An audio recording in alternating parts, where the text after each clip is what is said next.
নমস্কার বন্ধুরা, সম্প্রতি লস অ্যাঞ্জেলসের যে দাবানল গোটা বিশ্বের খবরের শিরোনামে।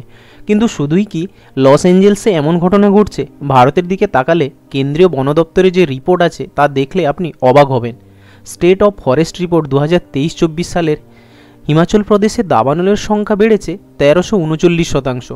জম্মু কাশ্মীর জঙ্গলে আগুন লাগার সংখ্যা বেড়েছে 2822%। উত্তরাখণ্ডে 293%।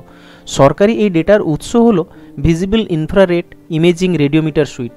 সরকারি রিপোর্ট বলছে 2023-এর নভেম্বর থেকে 2024-এর জুন পর্যন্ত দেশের ক্লাস্ট এবং নন ক্লাস্ট জঙ্গলের প্রায় 24,34,000 বর্গ কিলোমিটার এলাকা কখনো না কখনোই আগুনের গ্রাসে পড়েছে।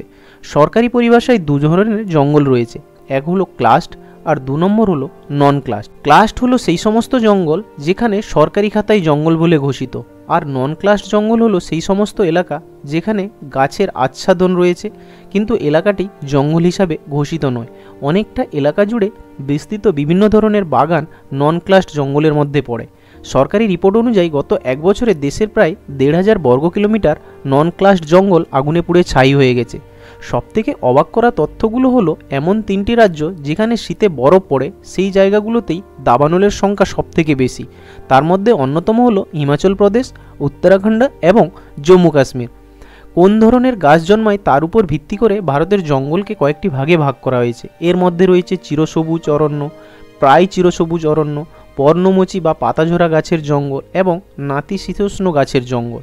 আর এর মধ্যে সবথেকে সেই জঙ্গলে বেশি আগুন লাগছে যেখানে পর্ণমোচী বা পাতাঝরা গাছের জঙ্গল। কিন্তু কেন বারবার জঙ্গলে আগুন লাগছে?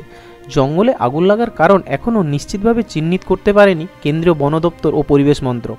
তবে যে সমস্ত সম্ভাব্য কারণ রয়েছে তাদের মধ্যে সবথেকে বেশি পরিমাণ রয়েছে বনবাসীদের শুকনো পাতায় আগুন ধরিয়ে দেওয়া, অথবা জঙ্গলে ঢোকার পর ধূমপানদের জ্বলন্ত বিড়ি বা সিগারেটের শেষাংশ শুকনো ডালপালার উপরে অবহেলে ফেলে দেওয়া। শুধু এ কারণেই নয়, এর সঙ্গে রয়েছে সবথেকে বড় কারণ, তা হলো জলবায়ুর পরিবর্তন। নভেম্বর থেকে জুন অর্থাৎ যে সময় জঙ্গল সবথেকে বেশি শুকনো থাকে সেই সময় এই ঘটনাগুলো ঘটতে থাকে। মার্চ এপ্রিলের আগে অনেক জায়গাতেই বৃষ্টি হতো, জঙ্গল কিছুটা হলেও ভিজে থাকতো, কিন্তু গত কয়েক বছরের জুনের শেষের দিকের আগেই সেই অর্থে বৃষ্টি আর হয় না। কাজেই দেশের উত্তরের হিমালয় সংলগ্ন এলাকা এবং মধ্য দক্ষিণ ভারতের অরণ্য একেবারে জতুগৃহ হয়ে থাকে। সামান্যতম কারণেই জ্বলে ওঠে বিস্তীর্ণ এলাকা। পরিবেশ মোকাবিলায় আমাদের প্রত্যেককে সচেতন হতে হবে, না হলে প্রকৃতির রোষানল থেকে আমরা কেউই ছাড় পাবো না। ভিডিওটি শেষ অবধি দেখার জন্য ধন্যবাদ।